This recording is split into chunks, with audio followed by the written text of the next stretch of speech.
amigos, gracias por acompañarnos en un nuevo programa de Salud es Vida con Univida. Estoy seguro que el tema de hoy será de gran interés para muchos de ustedes porque según los expertos es una enfermedad que afecta a 1 de cada 2 adultos en el mundo. Nos referimos a la hipertensión arterial, que es una de las causas principales de muerte prematura. La llaman el asesino silencioso, porque más del 40% de las personas que la tienen ni siquiera lo saben. Al año mueren 10 millones de personas en el mundo por hipertensión y esta enfermedad es responsable de la mitad de los ataques al corazón. Aprendamos entonces de la hipertensión arterial porque mientras más sabemos, mejor nos cuidamos. Aquí comienza Salud es Vida con Univida. Para hablar de esta dañina enfermedad, la hipertensión arterial, damos la bienvenida al doctor Orlando Rodríguez, director médico de Univida Medical Center y médico jefe del Hospital Jackson Memorial. Doctor, para comenzar, la pregunta un poco obvia, para que todos entendamos. ¿Qué es la hipertensión arterial? ¿Es lo mismo que la presión arterial alta? Es exactamente lo mismo, Mario, pero la presión arterial se refiere a esa fuerza que ejerce la sangre sobre las paredes de las arterias o los vasos sanguíneos en nuestro cuerpo una vez que embombeada es propulsada por el corazón. A ver si lo podemos explicar de manera simple para que yo lo entienda también, porque tengo también hipertensión. ¿Cómo funciona esto? ¿Cómo funciona la hipertensión? ¿Por qué sube la tensión o baja la tensión?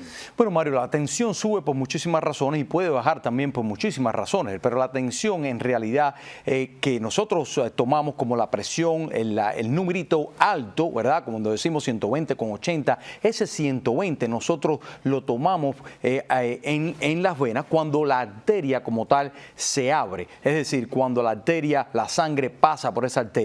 Y eso se está refiriendo a esa fuerza que existe dentro del vaso sanguíneo sobre las paredes, esa fuerza que ejerce la sangre. ¿Eso hace 120, no sé si en un minuto, en un tiempo determinado? ¿Cómo lo calculan? Bueno, nosotros lo calculamos de una manera bien simple. Nosotros ponemos un esfigmomanómetro, ¿verdad? Sí. Que es el instrumento que utilizamos para medir la presión y lo inflamos hasta una presión, la cual estamos viendo por un barómetro, por un reloj que mide la presión y vemos cuándo, ¿verdad? No sentimos la fluidez de la sangre en la arteria. Una vez que no lo sentimos, pues entonces empezamos a decrecer la aguja, a ver en qué presión, ¿verdad?, se oye nuevamente el flujo sanguíneo, ¿verdad? Una vez que oímos ese flujo sanguíneo, sabemos que esa es la presión máxima que tenemos. ¿Por qué? Porque todas las cosas se mueven en la Tierra por diferencias en presiones, de una presión más alta a una presión más baja. Para uno poder mover un objeto, pues uno tiene que ponerle una presión mucho más alta que la que el objeto ofrece sobre nosotros, porque si no el objeto no se mueve. Y lo mismo pasa con la sangre. Para que la sangre pueda pasar por la arteria, una vez que la arteria está ocluida, la presión tiene que ser más alta que la presión que le estamos ejerciendo nosotros para poder ocluir ese vaso sanguíneo. Entonces, el 120, ¿de dónde sale ese número? 120, que es lo normal. Ese número es cuando el corazón se contrae e impulsa esa sangre hacia adelante. ¿Y el 120 lo hace 120 por minuto? ¿Cómo se mide? No, 120 es la presión como tal que nosotros medimos cuando ese corazón se contrae. Y la de abajo, cuando dice 120/80. Claro, esa presión de abajo, que conocida como presión diastólica, ¿verdad? Es cuando el corazón se relaja. Es la presión que existe dentro de los vasos sanguíneos, dentro de la arteria, una vez que ese corazón está relajado. Ahí tiene usted entonces lo podría explicar porque ahí el corazón se mueve. Sí, claro que sí. Entonces va en el movimiento es donde aprendemos. Sí, bueno, podemos ver ahora cuando el señor director nos ponga la imagen en movimiento, vamos a apreciar cómo el corazón ahí se está contrayendo y también se está relajando. Cuando se contrae es la presión alta, es la presión sistólica. Y una vez que el corazón se relaja, entonces la presión baja, conocida como presión diastólica. Oiga, que yo ahí aprendí y mucha gente que está mirando aprendió porque le toman la presión y no tiene idea de lo que está pasando. Claro. Y la hipotensión, porque presión alta,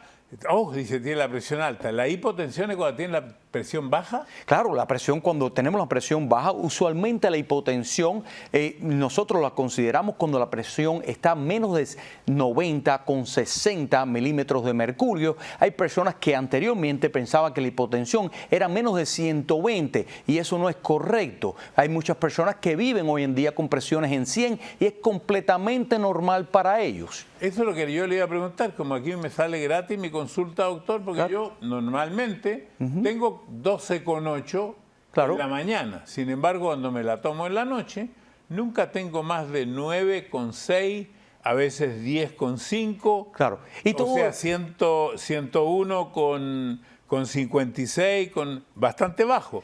¿Qué significa que mi corazón ahí está bombeando menos? pero no creo que sea bastante bajo, pero sí creo que hay una fluctuación significativa y el por qué pudiese ser por una serie de factores. Por ejemplo, los medicamentos que usted se pueda tomar para la hipertensión y a la hora que se esté tomando esos medicamentos para la presión, a veces puede traer esos cambios, esas fluctuaciones dentro en la presión arterial como tal. ¿Y por qué se llama el asesino silencioso? Bueno, es extremadamente silencioso, Mario. En realidad, la mayoría de los pacientes que sufren hoy en día de hipertensión no saben que tienen hipertensión. La realidad y la estadística es que 1 de cada 3 personas en los Estados Unidos que son hipertensos, solamente saben ellos, 1 de cada 3 que tienen hipertensión, la mayoría no lo sabe. ¿Y por qué es silencioso? Porque al no saberlo, la hipertensión con los años te va causando daños. ¿Daños dónde? En todos los sistemas de órganos en nuestro cuerpo, Mario. Y doctor, yo debo haber bajado de mi mayor peso unas 30 libras. Sí. Y yo tomaba siempre, por tener diabetes, me daban siempre algo para la presión. Mi presión a veces subía, bajaba. Ahora me han tenido que reducir el remedio a 1/3 casi. Claro, y eso es un punto extremadamente importante, Mario. ¿Por qué? Porque la obesidad, ¿verdad?, es uno de los factores de riesgo principales para el desarrollo de la hipertensión. En realidad, en nuestra práctica vemos muy a menudo estas personas que están consideradas obesas mórbidas, las cuales la ponemos en un programa de dieta y de ejercicio estricto y al perder la presión vemos exactamente ese fenómeno que usted nos está describiendo, que es que necesitan cada día menos y menos dosis de un medicamento y en algunos casos pues quitamos al paciente completamente de los medicamentos. Aquí tengo una pregunta de doña Claudia Tovar. Mi nombre es Claudia Tovar, desde la ciudad de Filadelfia, en los Estados Unidos. Mi pregunta es la siguiente: ¿en qué rango debe encontrarse la presión arterial para que se considere normal? Gracias. Un momentito, doctor, después de estos mensajes, por favor. Estamos en Salud es Vida con Univida, estamos con el doctor Orlando Rodríguez. Recibíamos una pregunta de Estados Unidos en que preguntaban cuándo la presión era normal. Y claro que sí, Claudia, y eso fue una muy buena pregunta porque existen diferentes guías por diferentes colegios de pensamiento alrededor del mundo que nos dan diferentes medidas en cuanto la presión se considera normal. En realidad en los Estados Unidos y por las guías establecidas por el Colegio Americano de Cardiología, una presión normal se considera en aquellos individuos que tengan 120/80 o menos. Una vez que la presión arterial ya está entre 121 y 129/80, se considera una presión arterial elevada. Sin embargo, todavía no se considera una hipertensión. Luego existen 2 tipos de hipertensión, un tipo 1 de hipertensión y un tipo 2 de hipertensión. Aquel tipo 1 de hipertensión son las personas que tienen una presión arterial sistólica de 130 como hasta 139 y la presión diastólica por encima de 80 hasta 89. Todos los que tengan por encima de 140/90 es el estado número 2 y último de la hipertensión. Ahora, ¿cuándo hay que tener esto? Perdón, una de las preguntas, ¿esto con la edad avanza? Claro que sí, Mario, y eso es un fenómeno extremadamente importante, un fenómeno que nosotros tenemos que estar bien conscientes de él, y el por qué es porque no es lo mismo considerar que una persona a una edad de 20 años tenga una presión de 130/80 o una persona de 60 años que tenga esa presión. A medida que nosotros vamos envejeciendo, también va pasando en los vasos sanguíneos. Los vasos sanguíneos se vuelven menos, no nos acomodan tan bien la presión, es decir, se vuelven menos elásticos porque desarrollan mucha acumulación de arteriosclerosis, de placas de colesterol en sus paredes. Y al esto pasar, pues entonces los vasos sanguíneos no pueden acomodar mucho los cambios en presión y por ende la presión tiende a subir. Bueno, ¿y cuándo la presión empieza a presentar síntomas? ¿De qué número estamos hablando para que existan los síntomas? Debe ser distinto en cada paciente. Claro, y cada paciente es completamente diferente, Mario. Yo tengo pacientes en los cuales con una presión de 150, con 90, por ejemplo, sienten los síntomas, pero hay personas que vienen con una presión de 200, con 100 y no tienen síntomas algunos. Sin embargo, cuando uno le hace una serie de laboratorios, etcétera, uno empieza a notar que la presión pues ha tenido algún efecto negativo sobre algunos de los órganos del cuerpo.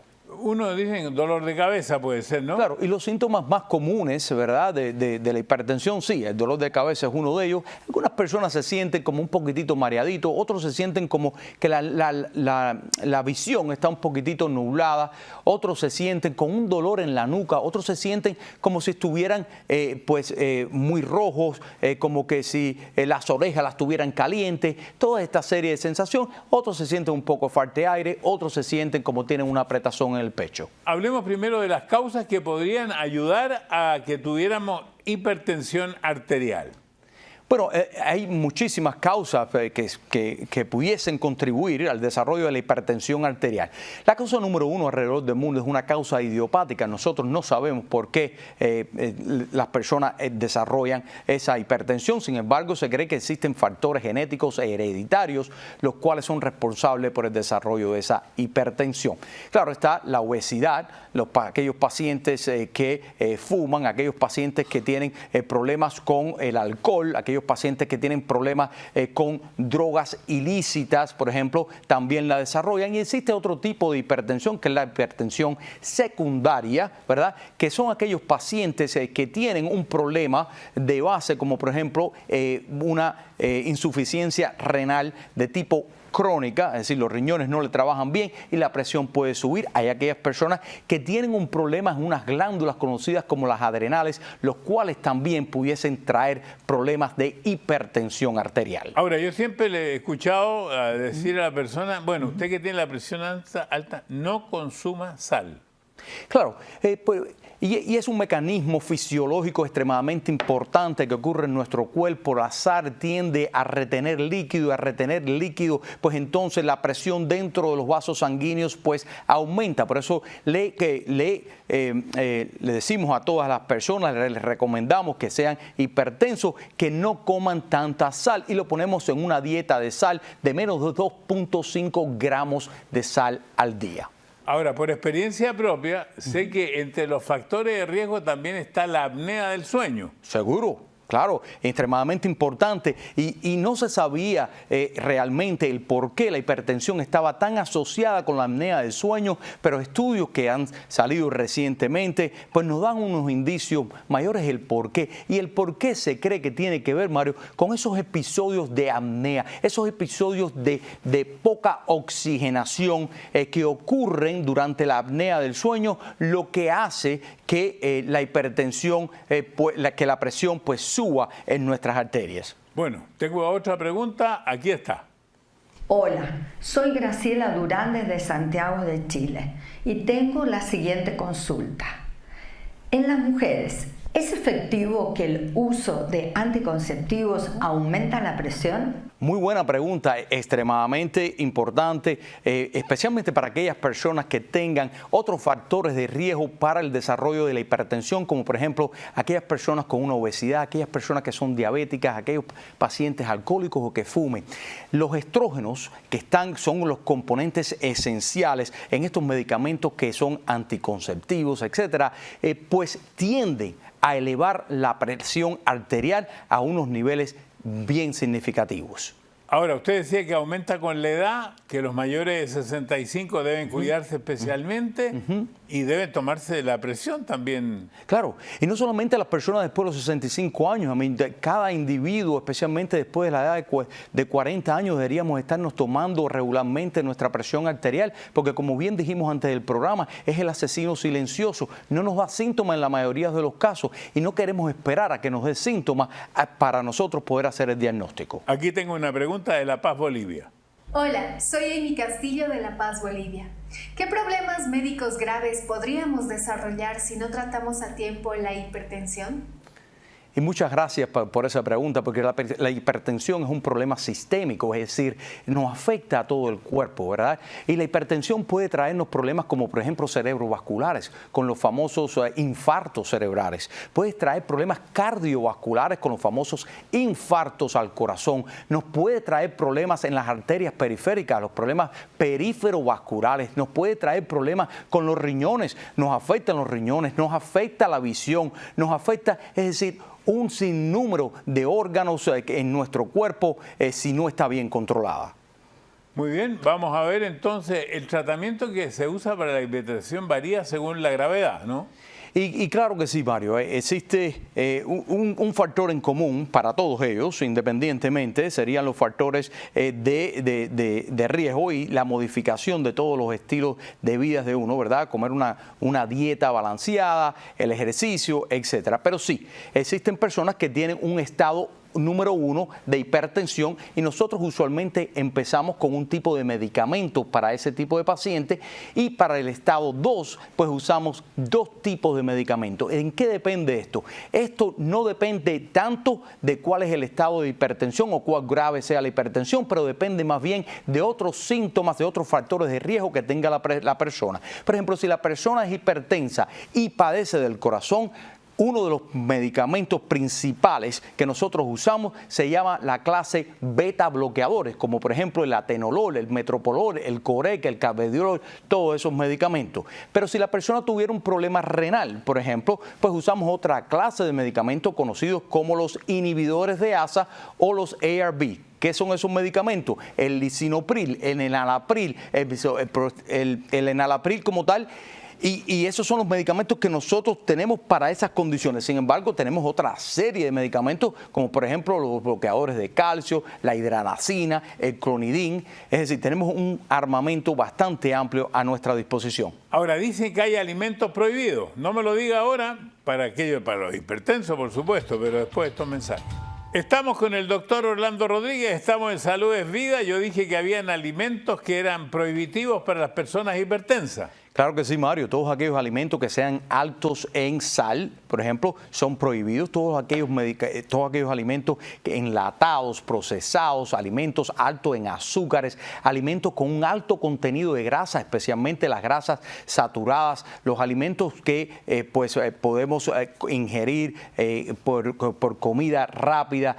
Toda esta serie de alimentos son alimentos que no son buenos para las personas que padecen de la hipertensión. Y aunque en parte lo hemos dicho, pero es bueno hacer un resumen. ¿Cómo podemos prevenir? Por eso es lo más importante, prevenir la hipertensión arterial. Claro, y existe un número de pacientes que no va a poder prevenir la hipertensión arterial porque ese es un número de pacientes que tiene una predisposición genética, una predisposición hereditaria, pero para todos aquellos que sí la pueden prevenir, pues entonces deberíamos de hacer modificaciones en nuestro estilo de vida, tanto en nuestra dieta como tal, como el hacer ejercicio y vivir una vida más activa, menos sedentaria.